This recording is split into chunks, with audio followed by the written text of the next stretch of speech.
ان کے کام کاج نہیں ہو رہے. دوسری طرف وہ پارٹی سے کہہ رہے ہیں بھائی آپ پارٹی کا حصہ ہو, جی ہاں میرے نال لگیج کی ہو رہے ہیں. بالکل یہ باتیں ہو رہی ہیں نا, بالکل بالکل یہ باتیں بھی ڈسکس ہوئی ہیں. اور پچھلے دنوں میں آپ کو پتا ہے کہ خاصے اختلافات یہ عروج پر پہنچے.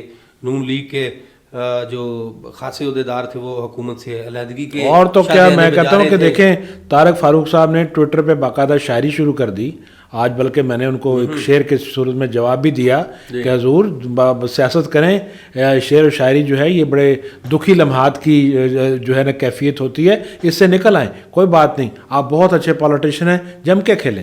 شعر و شاعری بھی وہ خاصی کرتے ہیں. اچھا نون لیگ اب اس میں جو یہ باتیں ڈسکس ہوئی ہیں, لیکن جو بات انہوں نے اب باہر نکالی جا رہی ہے کہ اس میں مہاجرین مقیم پاکستان کے جو کشمیری بیلٹ کے حلقے ہیں وہاں پہ جو نون لیگی امیدوار ہوں گے پروونشل اسمبلیوں کے اور نیشنل اسمبلی کے, ان کی کمپین کے لیے وہاں پہ جلسے جو ہیں وہ نون لیگ آزاد کشمیر کیسے آرگنائز کروائے گی, اور وہاں پہ جو ایم ایل ایز ہیں یا ٹکٹ ہولڈر ہیں نون لیگ کے انہیں متحرک کیا جائے گا تاکہ یہ جو انتخابی مہم ہے اس کو ذرا زور دیا جائے, ساتھ ہو گئی اپنا حصہ ڈالنے جائیں گے, وہاں جلسے کریں گے. کیونکہ پاکستان مسلم لیگ نون جو ہے وہ اس نے اعلان کیا ہے جنوری کے شروع میں انتخابی جلسوں کے انعقاد کا, تو میرا خیال یہی ہے کہ اس وقت سارا فوکس پاکستان کے جنرل الیکشنز کے اوپر ہے, اور ان کے نتائج پر, جو ان کے نتائج جو بھی نکلیں گے ان کے نتائج پر آزاد کشمیر کی جو سیاست ہے اس کا رخ متعین ہوگا. کھٹ پٹ تو چل رہی ہے اندر, وہ تو چلتی رہے گی, تنویر الیاس صاحب نے بھی کوشش کی, پھر انہوں نے جلسہ میرا خیال ہے کن وجوہات کی بنا پر انہوں نے اس کو منسوخ کر دیا. جو جلسہ تھا وہ 21 دسمبر کو ہونا تھا ڈسٹرکٹ ممبر میں, بڑا انہوں نے استقبال کروانا تھا, اب وہ چلا گیا ان کا معاملہ 7 جنوری تک. وہ بھی الیکشنز کے ساتھ ٹچ کر رہے ہیں چیزوں کو, حالات خاصے چینج ہو رہے ہیں نا. لیکن نون لیگ اب چونکہ اس موضوع کو کلوز کرتے ہیں, نون لیگ کے اس اجلاس کے اندر خاصی باتیں ہوئی ہیں, چونکہ اجلاس سے پہلے تک جو تیر تھے وہ ایک دوسرے پر براہ راست تو نہیں لیکن انڈائریکٹلی برسائے جا رہے تھے. تو آپ کیا سمجھتے ہیں جب سارے گھر میں اکٹھے ہوئے ہوں گے کمرے میں تو باتیں نہ ہوئی ہوں گی؟ نہیں باتیں تو ہوتی ہیں بے شمار ہوئی, لیکن پھر بھی مطلب کہ ساتھ ساتھ یہ بھی طے ہوا ہے تمام تر گلے شکوے کے بعد کہ بھئی جو باتیں ہم نے کی ہیں تو یہ باہر نہ جائیں, کیونکہ اس سے پھر اور جو ہے نا وہ کیچڑ اچھلے گا. جو مرکزی قیادت ہے اس کو پھر زیادہ جس کو کہنا کہ ہمیں ڈانٹنے کا موقع ملے گا, تو اس لیے ڈانٹ سے بچنے کے لیے خاموشی اختیار کرنے کا فیصلہ کیا گیا. اچھا جی, آج حکومتی جو مسالتی کمیٹی ہے یہ مسالت کے لیے کوشش کر رہی تھی, جو Jammu Kashmir action joint action committee تھی, ان کے ساتھ مذاکرات چل رہے تھے. جی ہاں, آج ایک پریس کانفرنس ہوتی ہے کشمیر ہاؤس میں, اس میں حکومتی وزراء ہیں جو فیصل ممتاز راٹھور, میاں وحید اور دیگر لوگ بیٹھے ہوتے ہیں, اور جو ایکشنز کمیٹی کے جو رہنما ہیں یا جو جنہیں انہیں مینڈیٹ دیا گیا تھا, شوکت نواز میر, امتیاز اسلم, باقی لوگ بھی موجود تھے. جی ہاں, وہاں اب طے یہ ہو جاتا ہے کہ جی جو مطالبات یا چارٹرڈ آف ڈیمانڈ ایکشنز کمیٹیوں کی طرف سے دیا گیا تھا حکومت کو, ماں سوائے اس میں ایک رکھا گیا ہے کہ جو ماں سوائے اس کے جو چارٹرڈ آف ڈیمانڈ تسلیم کیا گیا, جس میں انہوں نے کہا ہے کہ بجلی کی فی یونٹ لاگت کا جو تعین کرنا ہے اس کے سوا جو ہیں وہ باقی تمام معاملات جو ہیں وہ حکومت نے کہا جی ہم ان کو یکسو کرنے کے لیے وی آر ریڈی. اصل میں آپ یہ امیجن کریں کہ کتنی بڑی تحریک تھی یا کتنا بڑا ایک ایشو تھا, یہ تو حکومت نے آہستہ آہستہ آہستہ سمندر کو کوزے میں نہیں بند کر دی. بالکل نہیں, سمندر کو کوزے میں بند بھی کر دیا. یہ تو پہلے کہتے تھے جو یہ ٹائم بائنگ کام ہو رہا ہے نا, ٹائم بائنگ کام ہو رہا ہے. بنیادی بات یہ ہے کہ جیسے کہ ہم نے کہا تھا کہ دیکھیں میڈیکل کالجوں کی سیٹوں کا مسئلہ ہے تو فوراً جو ہے متحرک ہوئے اور وہ سیٹیں جو ہے نا وہ نہیں ختم ہو سکیں. بالکل اسی طرح اس معاملے کو بھی دیکھا جانا چاہیے تھا, نہیں ہوا, نہیں کیا گیا.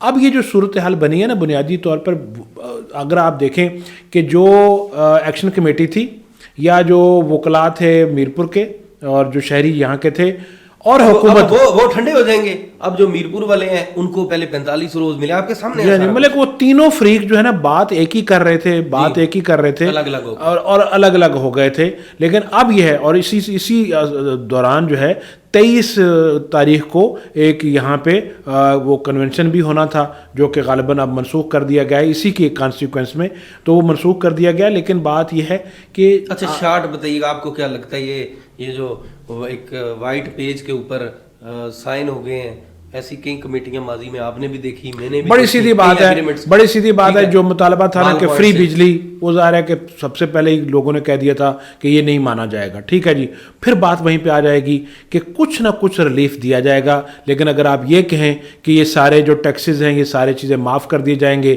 تو یہ بنیادی طور پر حکومت آزاد کشمیر کے بس میں نہیں ہے یہ سارا کام کرنا. ٹھیک ہے نا جی, بس میں نہیں ہے.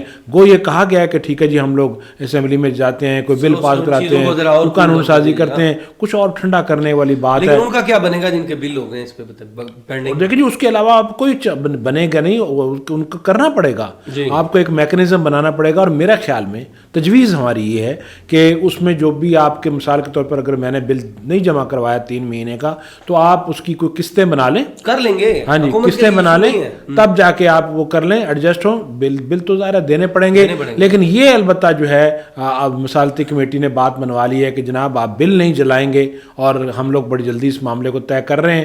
تو اب دونوں طرف سے جو خوش ہیں سارے لوگ, تو اب ہمیں بھی امید یہ کرنی چاہیے کہ اس کا مناسب حل نکال لیا جائے جو کہ لوگوں کو بھی قابل قبول ہو اور جو حکومت کے لیے بھی قابل قبول ہو. ابھی تک جو بھی صورتحال ہے وہ لوگوں کو قابل قبول نہیں تھی. 40 روپے فی یونٹ جو ہے وہ اب بھی لوگوں کے لیے قبول نہیں ہے. آپ کو اس میں کمی کرنی پڑے گی. 2 ہفتے دیکھ لیں پھر اس میں کیا ہوتا ہے. تو آج چونکہ وہ حد تک عزت کے قانون کے بل کے اوپر پیش ہونے والے بل پہ خاصا شور تھا ریاست بھر میں, کیونکہ وہ پیش ہوا نا, وہ اصل میں بنیادی بات یہ ہے کہ یہاں پہ ہم لوگ ہمیشہ ہر چیز کا پہیہ الٹا چلاتے ہیں. میاں عبد الوحید صاحب نے یہ تو ضرور کہا کہ جناب ہم لوگ اس کو ابھی تو کمیٹی میں گیا ہے, ابھی ہم مشاورتی عمل کریں گے.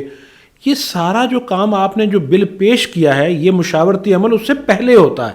آپ مشاورتی عمل کرتے ہیں اور ان مشاورتی عمل کے نتیجے میں ایک بل بناتے ہیں. یہاں پہ کیا کیا جاتا ہے کہ پہلے جو ہے وہ جس کو کہنے کہ تختی لکھ لی جاتی ہے, پھر بعد میں دیکھا جاتا ہے کہ یہ الف ہم نے غلط لکھا, بے ہم نے غلط لکھا. مشاورت کرتے ہیں, بلال رفیق صاحب بتائیں پے کہاں پہ آئے.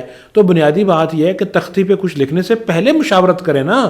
جو یہاں کے جو لوگ نمائندہ لوگ ہیں جو کہ ساری چیزیں کر رہے ہیں, آپ نے ابھی تک رائٹ آف انفارمیشن کا بل تو پاس نہیں کیا. مجھے اگر وہ بھی لے کے آئیں گے, لیکن بات یہ ہے نا کہ مجھے اگر کوئی چیز چاہیے, کوئی اتھینٹک سورس سے چیز چاہیے, ابھی تک آپ اس کا میکنزم تو بنا نہیں سکے, لیکن آپ مجھے حد تک عزت کی سولی پر ٹانگ دیں. یہ کہاں کا انصاف ہے؟ دوسری بات یہ ہے کہ آپ کو ہر صورت میں یہ مشاورتی عمل پہلے کرنا چاہیے تھا. ابھی بھی موقع ہے. ہم لوگ ابھی بھی ظاہر ہے کہ ہم لوگ جس کو کہنا کہ پریگمیٹزم جو ہے ہمارا, وہ اسی کے حوالے سے ہم بات کرتے ہیں کہ ہم کہتے ہیں کہ ابھی بھی آپ اپنا مشاورتی عمل کریں اور یہ پھر بل لے کر آئیں, اس میں کچھ ترمیمیں کر کے اور بہتر بل لے کر آئیں. ظاہر ہے وہ سارے مانیں گے. کون چاہتا ہے کہ کسی کی جو عزت ہے وہ سرے بازار اچھلے؟ لیکن صورتحال ہے کہ جو چیز آپ کرنا چاہتے ہیں وہ بھی غلط ہے. وہ ایک انتہا ہے, یہ دوسری انتہا ہے. ان انتہاؤں کے بیچ میں رہیے, معاملہ حل ہو جائے گا. چلیں, اب انہوں نے کہا ہے کہ اب اس پہ ساتھ یہ بھی کہا گیا ہے لا منسٹر کی طرف سے کہ کمیٹی کے بعد مشاورت کی جائے گی تمام جو صحافتی آرگنائزیشنز ہیں ان کے نمائندوں سے. اس کے علاوہ بل جو ہی ایوان میں ابھی پیش ہوا ہے اس پہ رائے لی جائے گی. اگر کثرت رائے نہ آئی اس حق میں تو پھر اس بل کو واپس بھی لے لیا جائے گا. ساتھ یہ بھی اشارہ دے دیا انہوں نے کہ یہ بل واپس بھی لیا جا سکتا. تو چلیں دیکھیں, میرا خیال ہے کہ وہ جو یہ ریئیکشن جو آ رہا ہے نا شاید اس کا نتیجہ ہے. تو یہ کام پہلے کر لیں, آپ کو بل واپس لینے کی ضرورت نہیں پڑے گی. بل کو بہتر بنا لیں, یہ بل پاس ہو جائے گا. یہ اچھی چیز ہے. لوگوں کی بہتر ہونی چاہیے, کسی کا گلا نہیں گھوٹنا چاہیے یا ایسی کوئی کوشش نہیں ہونی چاہیے. ہم بھی اس کے حق میں نہیں. جی ہاں, بہت شکریہ. کل تک پھر اجازت لیتے ہیں جی. بہت شکریہ. مجھے اور محمد شکیل چوئی صاحب کو کل تک دیجیے اجازت. اللہ.